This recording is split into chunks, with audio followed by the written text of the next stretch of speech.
Hello friend, मैं आरती तिवारी अपने YouTube channel पे आप लोग को स्वागत करती हूँ। छोटे को नमस्ते और बड़े को प्रणाम करती हूँ। देखो, एक नाचे पर का गाना गाने जा रही हूँ। आप लोग को जैसे लगेगा लाइक और सब्सक्राइब करना, ज़्यादा से ज़्यादा शेयर करना और मुझे अपना प्यार दुलार और आशीर्वाद दीजिए। मेरे चैनल को आगे बढ़ाइए। जय माता दी। पिया मने युबियैगा मटरिया से, पिया मने युबियैगा मटरिया से, मटरिया से हो मटरिया से। पिया मने युबियैगा मटरिया से, राजा मने युबियैगा ससुइया से।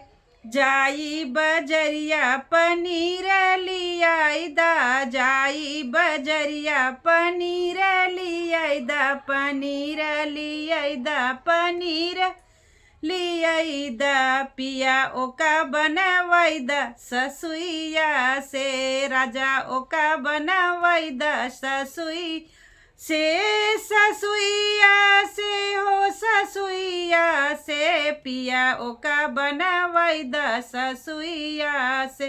पिया मने युबियैगा मटरिया से, राजा मने युबियैगा मटरिया से। काटिनी धोई सासु बोरी रखली, काटिनी धोई सासी बोरी रखली। पिया मसाला पिसैदा नदिया से, राजा चटनी बनैदा नदिया से, नदिया से हो नदिया से। पिया मने युबियैगा मटरिया से, पिया मने उबियैगा मटरिया से।